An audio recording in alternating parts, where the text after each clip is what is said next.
குப்பையா நாமளும் சேர்ந்து போயிடும், வேற வழி கிடையாது. கொஞ்சமாவது மாத்தி போட்டாதான் என்ன பண்ணலாம்? நாமளும் ஒரு பசுமையான ஊரை நம்ம பார்க்கலாம். இல்லைன்னா ஒண்ணுமே பண்ண முடியாது. நம்மளால நாங்களும் கத்திக்கிட்டே தான் இருக்கோம். நீங்களும் அதை என்ன பண்றது செய்யற மாதிரி தெரியல. உங்களுக்காக தான் நாங்க வரோம். அதை நீங்க செஞ்சீங்கன்னா நாங்க என்ன பண்ணுவோம்? உங்களுக்கு தகுந்த நிறைய மாற்றத்தை கொண்டு வந்துருவோம். அனைவருக்கும் வணக்கம்மா. பெரம்பலூர் சட்டமன்ற தொகுதியில நான் நிக்கிறேம்மா. என் பேர் வந்து சுகன்யா.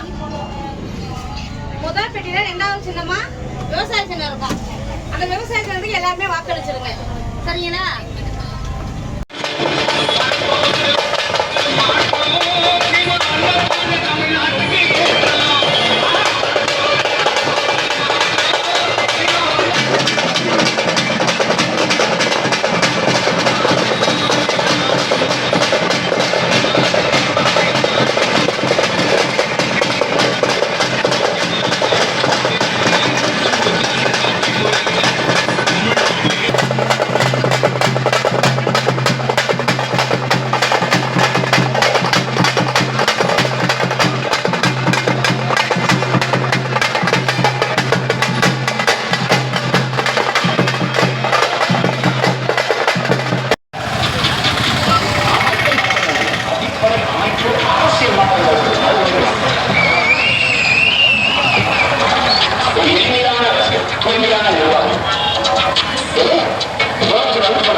விவசாயி ஓட்டுப்பாறையில் ஓட்ட அப்புறம்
விவசாய சின்னத்திற்கு மறக்காம உங்களுடைய வாக்கு செலுத்துங்க.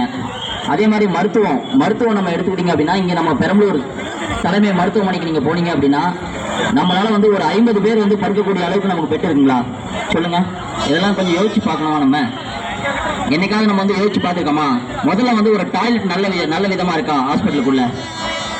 இதெல்லாம் நம்ம யோசிச்சு கொஞ்சம் ஓட்டு போட போறப்ப இதெல்லாம் கொஞ்சம் யோசிச்சு பாருங்க. இத்தனை நாளா நம்ம வந்து அதிமுக வாக்கு செலுத்திருக்கிறோம், திமுக வாக்கு செலுத்திருக்கிறோம். இவங்கெல்லாம் ஏன் இதெல்லாம் செய்யல அப்படிங்கறத நம்ம வந்து கொஞ்சம் யோசிச்சு பாருங்க. கொஞ்சம் யோசிச்சு பார்த்து நம்மளுடைய பிள்ளைங்க எதிர்காலத்தை யோசிச்சு சரி இவங்கெல்லாம் வந்து இதெல்லாம் சரி பண்ணிடுவாங்களா அப்படின்னா நிச்சயமா சரி பண்ணிடுவோம். ஏன்னா நம்மளுடைய வாழ்வாதாரம் நம்மளுடைய முதல் கோரிக்கை நம்ம என்ன வைக்கிறோம்? உயர்தர இலவச மருத்துவம் அப்படின்னு தான் நம்ம சொல்றோம்.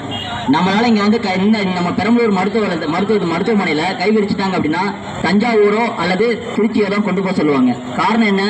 இங்க மருத்துவர்கள் இல்லையா அல்லது சரியான மருத்துவம் நம்மள்ட்ட இல்லையா? இதெல்லாம் நம்ம யோசிக்கணும். நம்மளும் ஏதோ காசு கொடுக்குறாங்க, அன்னைக்கு நைட் வந்து 1000 கொடுக்குறாங்களா 2000 கொடுக்குறாங்களா அந்த 8000 ரூபாய் கூப்பன் கொடுக்குறாங்களா இதெல்லாம் நம்ம பார்த்து தான் நம்ம ஓட்டு போட்டுட்டு இருக்கோம். இது எல்லாத்தையும் கொஞ்சம் மறந்துட்டு ஒரு நிமிஷம் நம்ம வந்து சிந்திச்சு நம்மளுடைய வாழ்வாதாரம் கரெக்டா இருக்கா, நம்ம சரியான பாதையில தான் நம்ம போய்கிட்டு இருக்கோமா? நம்ம பிள்ளைங்களை வந்து சரியான பாதையில தான் நம்ம வழி நடத்திட்டு இருக்கோமா? கடன் இல்லாம இன்னைக்கு நம்ம யாராவது இருக்க முடியுதா? யோசிச்சு பாருங்க. எல்லாரும் வாழ்க்கையிலே கடன்ற ஒரு விஷயம் நம்மள்ட்ட நடந்துட்டே தான் இருக்கு. சரிங்களா? இந்த மாதிரி கடனாளியா நம்மளை ஆக்குனது யாரு? அவங்க கொடுக்குற 1000 2000 நம்ம வந்து ஓட்டு போடுறோமே, இது எல்லாத்தையும் நம்ம வந்து சரி பண்ணிடுவாங்களா? இந்த வேட்பாளர் வந்து சரி பண்ணிடுவாங்களா? இவங்களால முடியுமா? இதெல்லாம் கொஞ்சம் யோசிச்சு பாருங்க. இதெல்லாம் யோசிச்சு பார்த்து அவங்களுடைய குறை நிறைகளை அவங்கள்ட்டே சொல்லுங்க. நீங்களே எடுத்து பாருங்க. அவங்களுடைய 5 வருஷத்துக்கு ஒரு தடவை நம்ம ஓட்டு போடுறோம், அதோட நம்மளோட இது முடிஞ்சிருது. ஆனா அடுத்த நாள நம்ம வந்து மனு தூக்கிட்டு ஒவ்வொரு திங்கக்கிழமையும் நம்ம வந்து மனு கொடுத்துட்டு இருக்கோமா இல்லையா? யோசிச்சு பாருங்க.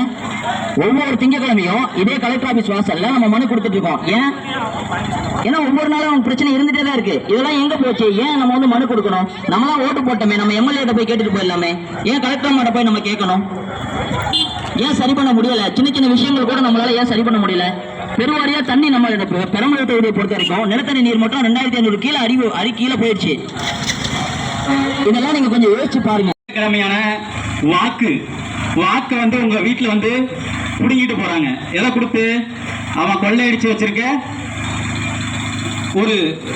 அவன் 1000 கோடி கொள்ளையடிச்சு வச்சிருக்கான். அதுல அவன் எவ்வளவு செலவு பண்றான்? குறைஞ்சபட்சம் ஒரு 5 கோடி செலவு பண்ணுவான். ஒரு 5 ஆண்டுக்கு உங்களுடைய ஆளப்படுற தகுதியான ஒருத்தனை ஒரே ஒரு 500 ரூபாய் நோட்டுக்காக உங்களுடைய வாக்கை நீங்க இழக்கிறீங்க. இதுதான் ஜனநாயக நாடா? ஒரு ஜனநாயகமா என்னது? மக்களுடைய ஆட்சிய மக்களை பிரதிநிதியை தேர்ந்தெடுக்கிறதா ஒரு ஜனநாயக நாடு. அந்த திருட்டு திராவிட கும்பலை சேர்ந்த ஒரு சிலர் அவன் அதிகாரத்தை இருக்கிறதுக்கோசரம் அவனுடைய ஒரு குறிப்பிட்ட தொகைய உங்களை வந்து உங்கள்கிட்ட கொடுத்து திருடிட்டு போறான். ஒரு 5 ஆண்டுக்கு எத்தனை நாள்னா 1825 நாட்கள். அவன் உங்களுக்கு ஒரு வாக்குக்கு கொடுக்கிற தொகை வந்து 500 ரூபாய். ஒரு நாளைக்கு போட்டா 3 ரூபா 65 பைசா வருது. வெறும் சொற்ப காசு. நீங்க ஒரு நாளைக்கு நீங்க ஒரு செய்யற பணியை பொறுத்து குறைஞ்சபட்சம் ஒரு கூலி வேலைக்கு போனாலும் கூட 800 ரூபாய் உங்களால சம்பாதிக்க முடியும். ஆனா அந்த திருட்டு திராவிட நாய்கள் ஒரு வாக்குக்கு ஒரு நாளைக்கு எவ்வளவு காசு தரான்? 3 ரூபா 65 பைசா. நீங்க மாற்று கட்சிக்கு வாக்கு அளிக்கிற மாதிரி இருந்தா இந்த 3 ரூபா 65 பைசாக்காக நீங்க மாற்று கட்சிக்கு வாக்கு அளிக்கிறீங்களா? அவன் உங்கள்கிட்ட இருந்து என்னத்தை பிடிக்கிட்டு போறான்? அவன் அதிகாரத்துல இருந்தா அவன் சாராயால இயங்கிறதுக்காக உங்கள்கிட்ட இருந்து பிடிக்கிட்டு போறான். இந்த உலகமே ஜனநாயக நோக்கி ஓடிட்டு இருக்கு. ஆனா